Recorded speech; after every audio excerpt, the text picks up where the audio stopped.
Okay, so in this video, we shall discuss Codeforces round 635 division 2, which was yesterday's contest.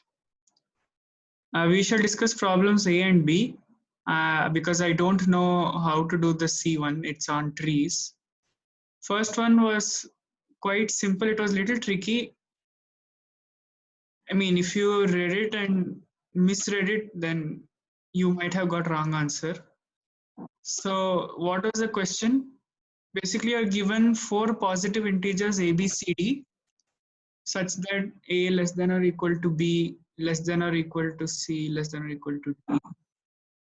Your task is to find three integers x, y, z such that it follows these three conditions.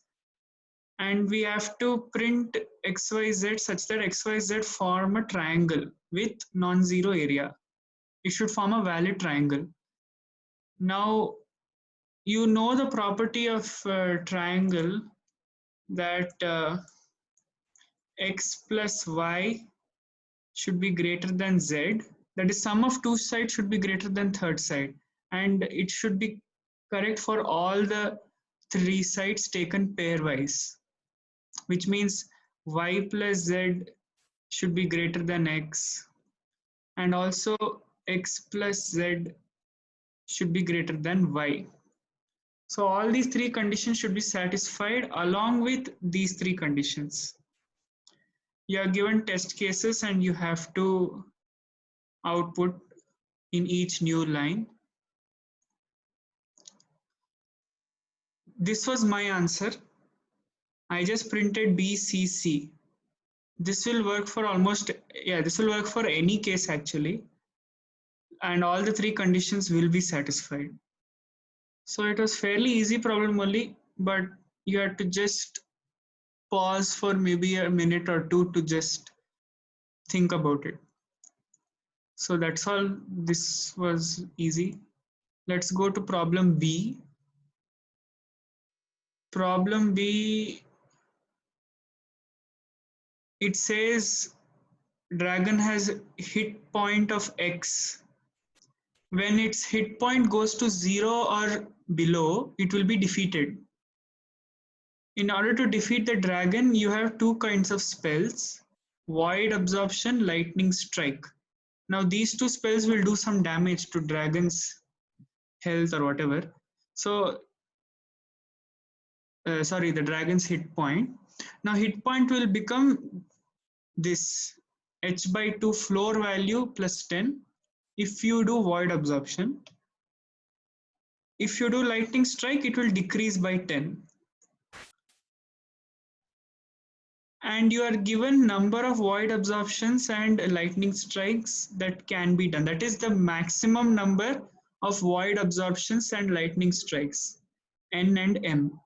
You can't do more than this. And you don't have to perform all. So you can do anything from 1 to n, 1 to m, combination of both, whatever, but you have to ultimately tell whether you can defeat the dragon, which means can you tell that ultimately the health hit point will go below 0 or become 0. So this was also easy only. If you look at test cases, you won't get any clear-cut idea. They just explained one test case, the first one. So they do a combination of things. Just to confuse you, they have done one spell and another spell like this. Logically speaking, if you think, suppose you have, say, n spells of void absorption and m spells of lightning strike, how can you say, or when can you say that a combination of all of this will result in h less than or equal to 0? That is the hit point becoming less than or equal to 0. You can do two things only, right? Either do all the n spells first and then do all the m spells. Otherwise,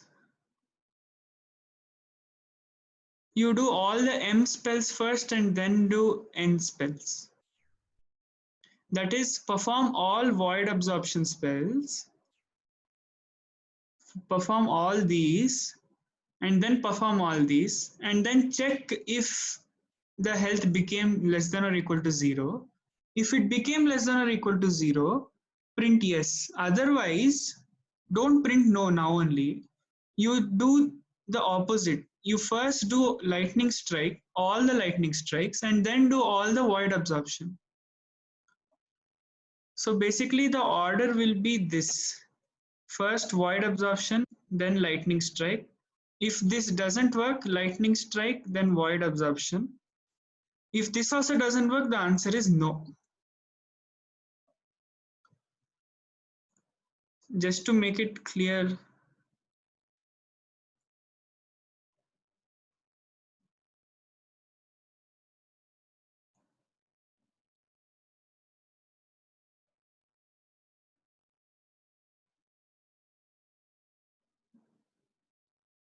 Just to make it clear, I will explain again. See, first we do void absorption. After that, we do lightning strike. If H becomes less than or equal to 0, the answer is yes.